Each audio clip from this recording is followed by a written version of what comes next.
Jonas, nós recebemos hoje pela manhã aqui em nossos estúdios a médica hematologista Sheila Eikoff, que vai trazer algumas considerações a respeito dessa área tão nobre e tão essencial, enfim, para os pacientes, para as pessoas. Nós não falamos apenas de pacientes, mas das pessoas em geral, pessoas que gostam de fazer um check-up. Prevenir é sempre muito melhor do que remediar, E como nós dissemos, o exame de sangue, você vai fazer um hemograma, é essencial ainda como diagnóstico também para uma série de enfermidades. Sheila, bom dia. Bom dia a todos os ouvintes. É um prazer estar aqui com toda a equipe da Rádio Progresso. Bom, a hematologia é uma área que estuda todas as doenças relacionadas com o sangue. Então, o hemograma é o exame que é feito de sangue que analisa essas células do sangue. Quais são? As hemácias, que são os glóbulos vermelhos, os leucócitos, que são os glóbulos brancos, e as plaquetas, que são as células da nossa coagulação. Então, justamente isso, Leandro, através de um exame simples, que é um exame de sangue, analisa-se essas células do sangue. É o exame mais simples, né, doutora? Que os médicos geralmente pedem. Como rotina. Como rotina. Se indicar alguma coisa e vem algo mais específico. Ele nos ajuda a fazer a investigação de várias coisas. Por exemplo, se nesse hemograma apontar uma anemia, a gente vai ter que descobrir a causa desta anemia. Mas já nos indica que tem alguma doença por aí, Exato. Né? Se tem uma alteração nos leucócitos, temos que ver o que está acontecendo que está alterando esses leucócitos. Os leucócitos estão altos ou baixos, e assim da mesma forma com o nível de plaqueta. E existem parâmetros bem específicos para poder fazer essa leitura, né? Sim, existem valores de referência, né, que a gente considera. Também dependendo se é sexo feminino, masculino. Varia também. Depende da faixa etária, criança, adulto, gestante. Por exemplo, para exemplificar, anemia, né? A Organização Mundial de Saúde, ela determina que o conceito de anemia é quando a hemoglobina na mulher está menor do que 12, no homem menor do que 13, em gestantes menor do que 11. Então a gente tem critérios que a gente avalia para poder dizer se o paciente é anêmico ou não. E dependendo da idade também. Na população adulta, não. Isso vale para criança. Depende da faixa etária da criança, os níveis de hemoglobina variam. Mas na população adulta só diferencia entre sexo, se é masculino ou feminino.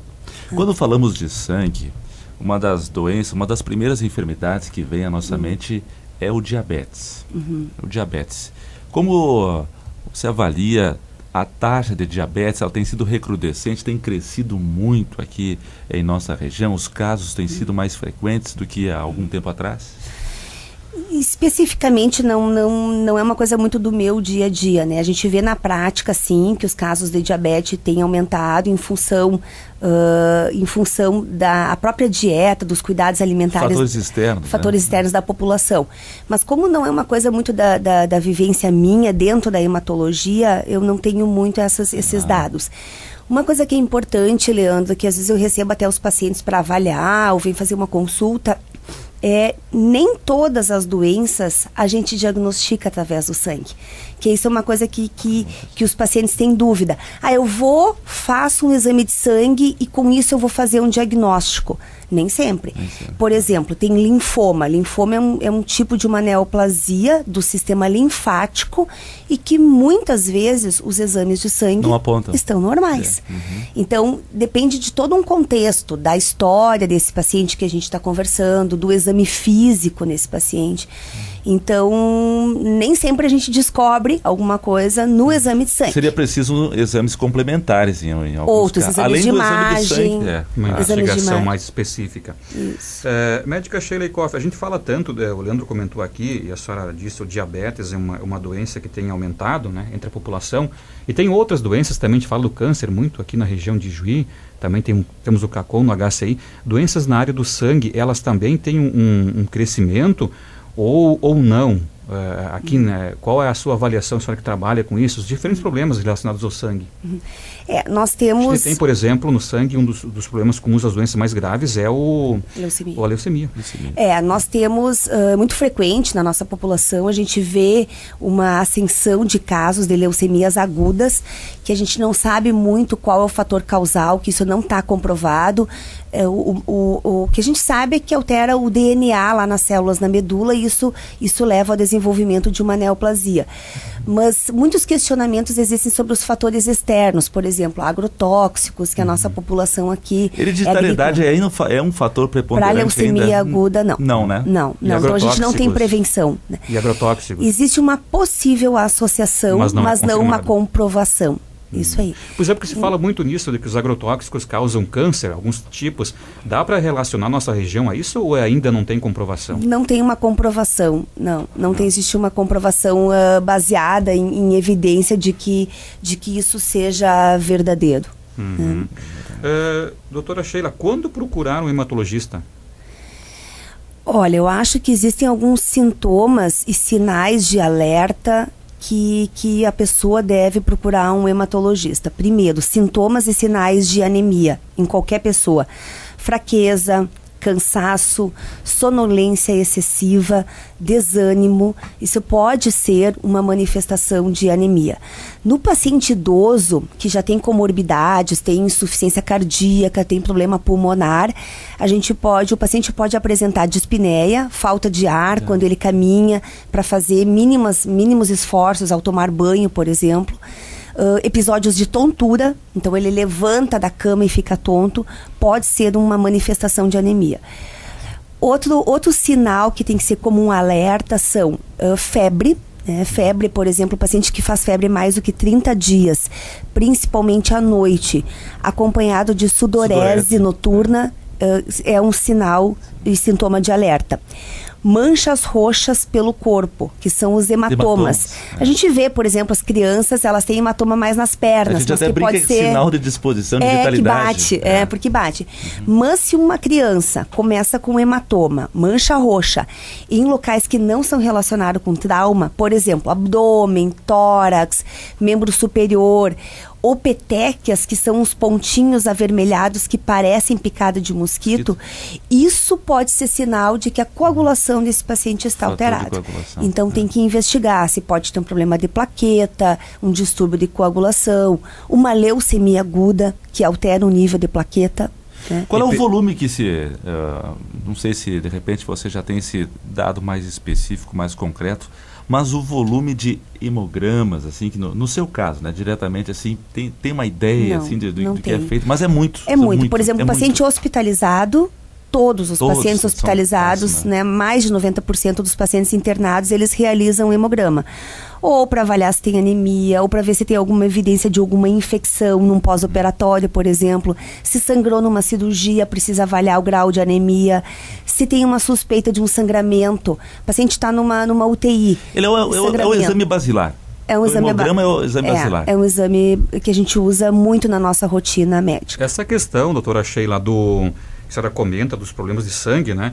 E vinculada com a hereditariedade. A pessoa, se na família tem já um caso de leucemia, casos de anemia, precisa procurar um hematologista ou um outro médico, um clínico geral, alguém com mais frequência, e se não procurou ter um pouco mais de atenção? Sim, falando das doenças benignas, né, o exemplo dessas doenças é a anemia. Nós temos vários tipos de anemia, então isso acho que é uma coisa importante a gente frisar. Nem sempre que o paciente, uma pessoa tem uma anemia, essa anemia é deficiência de ferro. Então não dá pra gente pensar que essas duas coisas são sinônimas. Generalizar. Quando tem uma anemia, precisa se investigar a causa.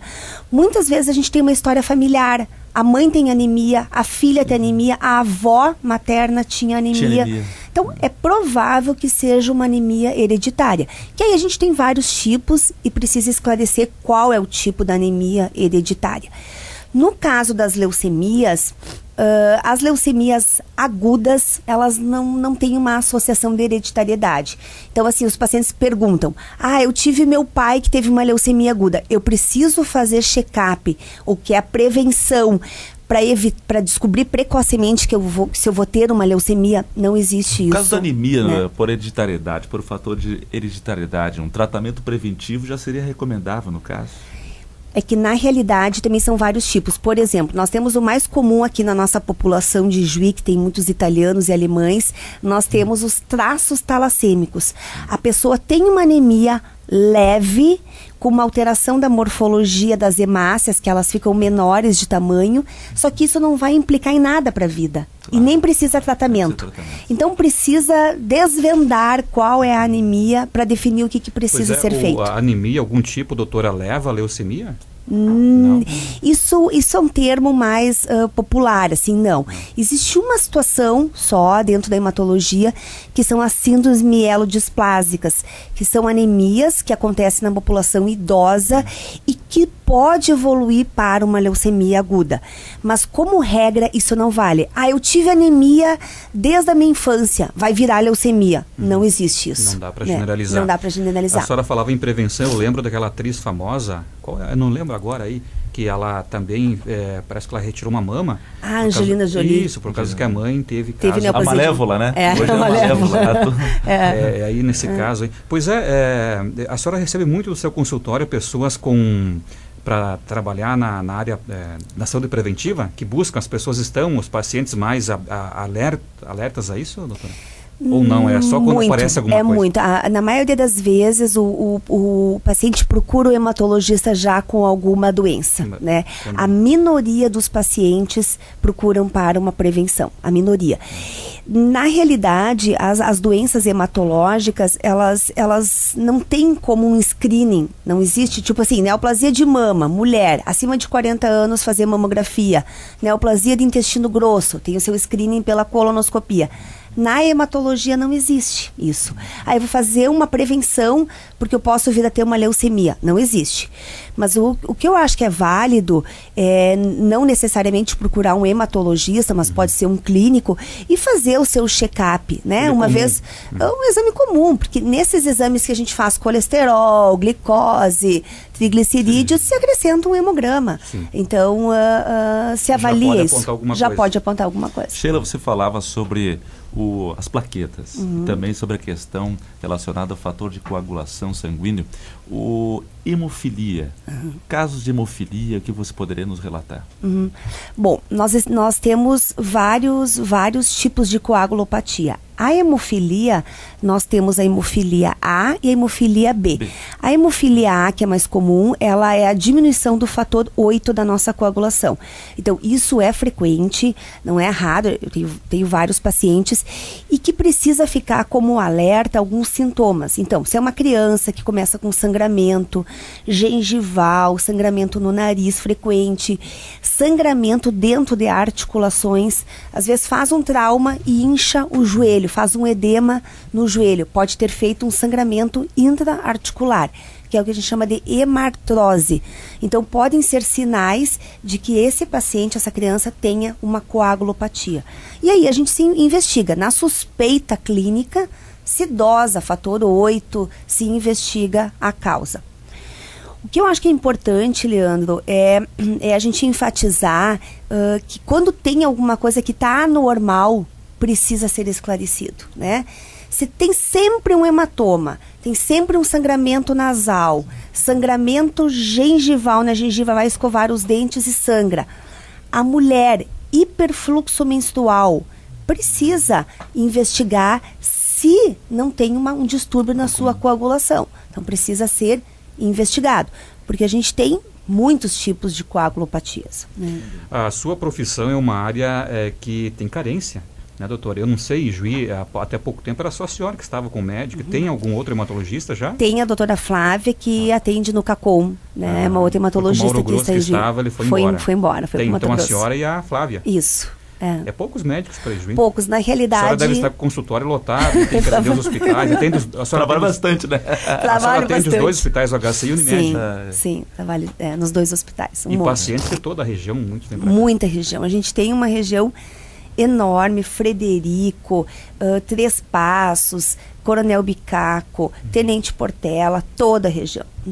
Realmente, a gente drena, na área da saúde, a gente drena uma população muito grande que vem ao nosso hospital. Inclusive, a senhora já deve estar atrasada já pela sua...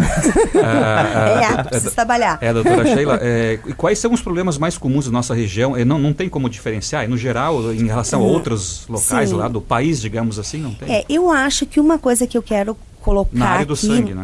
Sim, que eu quero colocar aqui, que isso é importante, que é um problema de saúde pública, inclusive, é a anemia ferropriva, né?